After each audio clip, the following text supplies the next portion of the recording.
வணக்கம். நான் சுபவீர பாண்டியன். இமாலயத்தில் தோன்றி 2525 கிலோமீட்டர் ஓடி வங்காள குடாக்கடலில் போய் கலக்கிறது கங்கை ஆறு. 40 கோடி மக்களை கடந்து போகிறது. 10 லட்சம் மக்களின் அன்றாட தேவைகளுக்கு கங்கை ஆறு தான் பயன்படுகிறது.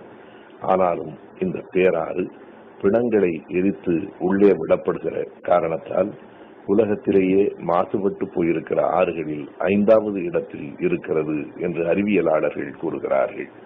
அதனை தூய்மைப்படுத்துவதற்கு உலக நிதி மையம் IMF 1985 தொடங்கி இன்று வரையில் பல கோடி டாலர்களை கொடுத்திருக்கிறது.